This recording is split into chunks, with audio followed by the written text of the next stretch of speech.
Stock x ray. आज हम इसमें बात करेंगे आईटी कंपनियों पर। देखिए, आईटी कंपनियों के पहले एक बार रिजल्ट एस्टिमेट देख लेते हैं। आज टीसीएस के नतीजे हैं। नतीजों के साथ साथ ना लोगों को एक इंपॉर्टेंट चीज यही लगती है कि कौन सा आईटी शेयर खरीदें। चलो, टीसीएस निकल गया, भागा है टीसीएस करीब 100 सवा 100 रुपए पिछले कुछ दिन में। तो टीसीएस के साथ साथ कोई दूसरा शेयर तो नतीजों की वजह से नहीं भाग जाएगा। वो भी भागे हैं थोड़ा बहुत, लेकिन उस भागने दौड़ने में कोई शेयर ऐसा तो नहीं जो कि अभी भी और अच्छे से भागना है। तो पूरा रिजल्ट का लेखा जोखा देख लेते हैं। एक बार देख लेते हैं क्या अनुमान है Q2 में आईटी कंपनीज के। ये एक एमएसएल की रिपोर्ट है जिसका हमने विश्लेषण किया। उसमें से कुछ शेयर अपने दर्शकों की सहूलियत के हिसाब से छांटे। देखिए, क्योंकि बहुत सारे शेयर हैं। टीसीएस में करीब 3.1% की ग्रोथ रेवेन्यू में देखने के लिए मिलेगी और करीब 2% की डी ग्रोथ कंपनी के नतीजों में देखने के लिए मिलेगी। इन्फोसिस, एचसीएल काफी अच्छे नतीजे देने वाले हैं। एचसीएल खासतौर से सबसे अच्छे नतीजे अगर लार्ज कैप आईटी में देखेंगे तो एचसीएल के मिलेंगे। लार्ज कैप आईटी में अगर सबसे खराब नतीजे देखने को मिलेंगे तो वो मिलेंगे आपको विप्रो के। टेक महिंद्रा, जो कि लार्ज कैप आईटी में ही गिना जाता है ऑलमोस्ट, और यहाँ पर भी एक अच्छे नतीजे देखने के लिए मिल सकते हैं। 15.5% की ग्रोथ कंपनी के नतीजों में, मुनाफे में देखने के लिए मिल सकती है on a Q on Q basis. Tata tech, Coforge, KPIT, ये तीन पर काफी सवाल आते हैं। टाटा टेक के नतीजे ठीक रहेंगे क्यू ऑन क्यू। कोफोर्ज के नतीजे थोड़े से वीक रहेंगे। केपीआईटी के नतीजे, मिड कैप आईटी में बेस्ट रिजल्ट अगर आने वाले हैं तो वो केपीआईटी के आने वाले हैं। लार्ज कैप आईटी में अगर सुपर लार्ज कैप में देखेंगे तो एचसीएल टेक, और लार्ज कैप कैटेगरी में देखेंगे तो टेक महिंद्रा। इन दोनों के नतीजे काफी शानदार रहने वाले, ये एमएसएल का एस्टिमेट्स बोलते हैं। उनकी एक बार राय भी देख लेते हैं कि इस कंपनी पर कैसी है, क्या वो कौन से शेयरों को बाय बोल रहे हैं, कौन से शेयरों को सेल बोल रहे हैं। फिर एक एक करके प्रदीप भाई से सभी पर टेक्निकल राय लेते चले जाएंगे। देखिए, टीसीएस को वो बाय बोल रहे हैं, 3350 का टारगेट। इन्फोसिस को वो न्यूट्रल बोल रहे हैं, 1650 का टारगेट है, हालांकि अपसाइड है उनके लिहाज से। एचसीएल को तो अच्छे से बाय बोल रहे हैं 1750 के टारगेट के लिए। विप्रो सेल बोल रहे हैं क्योंकि नतीजे भी खराब है, काउंटर अंडर परफॉर्म भी करता है। Tech Mahindra buy, strong buy 1900 के टारगेट के लिए। टाटा टेक सेल बोल रहे हैं, जबकि नतीजे ठीक आ रहे हैं लेकिन वो सेल बोल रहे हैं। कोफोर्ज और केपीआईटी, यहां पर दोनों ही शेयरों पर उनकी बाय रिकमेंडेशन है, तो अच्छे खासे रिटर्न्स के लिए केपीआईटी और कोफोर्ज में उनकी बाय है। प्रदीप भाई, पहले अब आपसे मैं आपकी राय जानना चाहता हूं। टीसीएस, इन्फोसिस और एचसीएल, आप तीनों को आपको इन तीनों का चार्ट सेटअप कैसा लग रहा है? फर्स्ट ऑफ ऑल आईटी को लेके मैं बहुत ही बुलिश हूँ। मुझे लगता है कि जितना नीचे आना था, ऑलमोस्ट निफ्टी आईटी इंडेक्स एक टॉप बनाया था, आप देखेंगे 45,546 के आसपास नीचे आया। ट्रिपल बॉटम फॉर्मेशन हुआ 30,500 से लेके 31,500 के आसपास। एक अच्छा खासा बॉटम जो है निफ्टी आईटी इंडेक्स ने किया। अभी प्राइस चल रहा है 35,450। हो सकता है कि आपको कभी एक पैनिक जोन में आपको 34,000 भी आ जाए, लेकिन मैं 34, 35, 36, 37 हर एक लेवल पे मैं बाई करना चाहता हूं।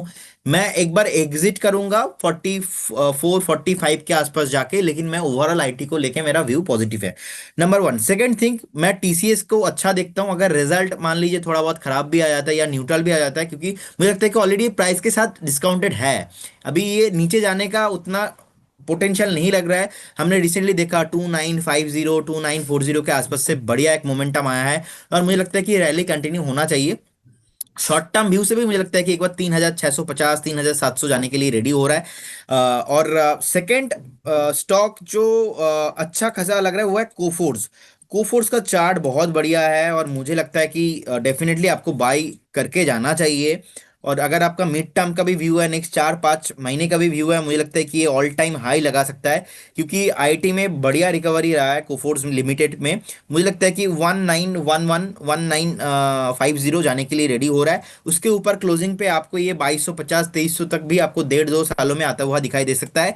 इन्फोसिस 1500 के आसपास है। मुझे लगता है कि इन्फोसिस इन्फोसिस कभी भी अगर आपको मिलता है 1450, 1460 के आसपास, इन्फोसिस को भी आपको लेना चाहिए। विप्रो पे मुझे लगता है कि अभी भी थोड़ा कंसल्टेशन लंबा चल सकता है, तो इस बार अभी थोड़ा मैं शॉर्ट टाइम के लिए इन्फोसिस अवॉइड करना पसंद करूंगा। केपीआईटी टेक्नोलॉजीज लिमिटेड 1146 के आसपास चल रहा है। जिस तरीके का चार्ट पैटर्न कोफोर्स में है, एक बेस बनाया, बेस बनाने के बाद धीरे धीरे ऊपर जाने के लिए रेडी हो रहा है, लेकिन केपीआईटी टेक्नोलॉजीज के साथ ऐसा नहीं मैं देख पा रहा हूँ।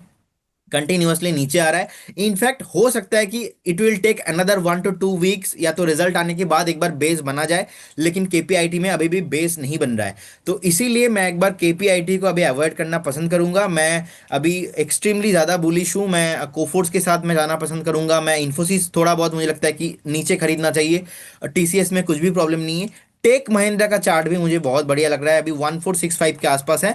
मुझे लगता है कि टेक महिंद्रा एक शॉर्ट टर्म बेस बन चुका है। अभी टेक महिंद्रा भी आपको शॉर्ट टाइम में 1650 1700 शॉर्ट टाइम में आपको आता हुआ दिखाई दे सकता है। उसके ऊपर भी एक 200 जो वीकली मूविंग प्राइस है 1570, इसके ऊपर सस्टेन होने पे इसका जो मोमेंटम है पूरा बुलिश हो जाएगा। तो Coforge, Tech Mahindra, TCS and Infosys थोड़ा नीचे आए तो लेना चाहिए। तो बाकी थोड़ा विप्रो को मैं अभी अवॉइड करना पसंद करूंगा, और केपीआईटी टेक्नोलॉजीज को मैं अभी थोड़ा अवॉइड करना पसंद करूंगा, और एसीएल टेक्नोलॉजीज भी बहुत बढ़िया लग रहा है चार्ट में। ओवरऑल आईटी पैक में मेरा सर व्यू यही है, अगर आप चाहते हो कि थोड़ा सेफ्टी के साथ पैसा लगाया जा सकता है तो आईटी एक ओवरऑल स्पेस है जो मुझे लगता है कि ऑलरेडी सेलिंग आ चुका है। और मुझे लगता है कि सर रिजल्ट का इफेक्ट कुछ भी हो, स्टॉक स्पेसिफिक ज्यादा सेलिंग प्रेशर नहीं आएगा, ऑलरेडी ओवरसोल्ड पोजीशन में है। बिल्कुल। देखिए, ओवरसोल्ड पोजीशन कहाँ बनती है? ओवरसोल्ड वहां बनती है जहां पे आपको सारी न्यूज ज्यादातर पता हो, वो भी खराब। अब आईटी में जितनी खराब न्यूज थी, लगभग आईटी देख चुका है। डोनाल्ड ट्रंप की जो वो बातें हैं, और H1B वीजा का जो इश्यू था, वो सारी चीजें आईटी देख चुका है। ग्रोथ को लेकर सवालिया निशान भी बहुत महीनों से देख चुका है कि जब तक ये डील नहीं होगी, ट्रेड डील, जब तक आईटी में ग्रोथ नहीं आएगी। ट्रेड डील हुई नहीं, ग्रोथ आपको पता नहीं कि कैसी रहेगी। वो सारी चीजें हेडविंड्स फेस कर चुका है।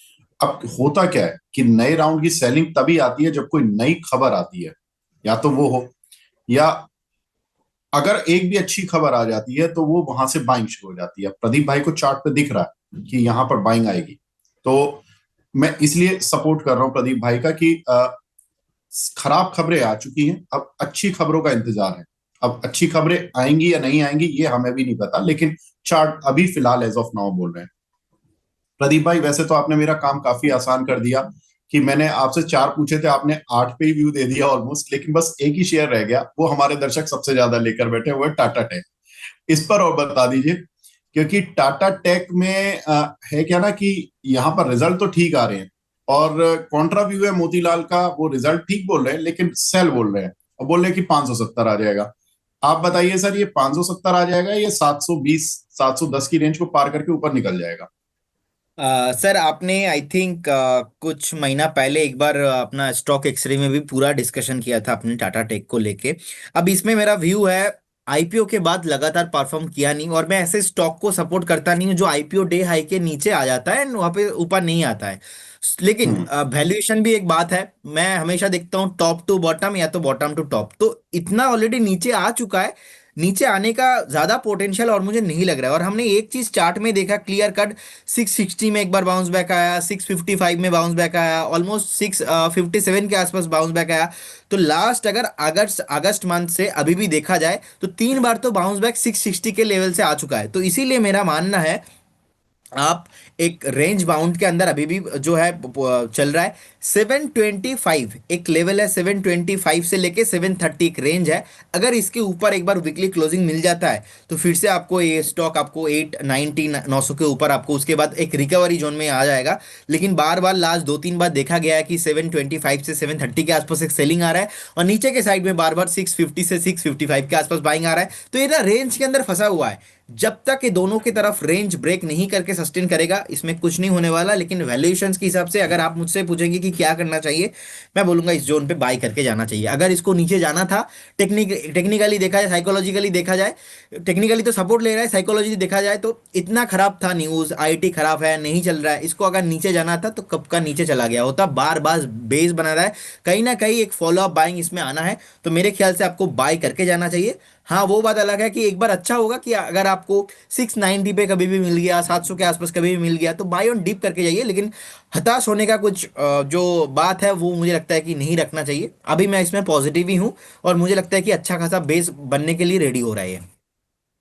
ठीक है, तो बेस बिल्डिंग चल रही है, पॉजिटिव है, लेकिन अभी बेस बिल्डिंग चल रही है। ये टाटा टेक पर व्यू, और प्रदीप जी की जो टॉप पिक आईटी में, कोफोर्ज उनको अच्छा लग रहा है, एचसीएल उनको अच्छा लग रहा है, टेक महिंद्रा उनको अच्छा लग रहा है, उनको केपीआईटी अभी फिलहाल अच्छा नहीं लग रहा, उनको इन्फोसिस लग रहा है कि 1450 1460 की रेंज में आ जाएगा तो अच्छा हो जाएगा, वहां पर उस समय ले लें, कोई दिक्कत नहीं है। रिजल्ट ठीक ठाक आने वाले हैं, 16 के आसपास रिजल्ट आ जाएंगे।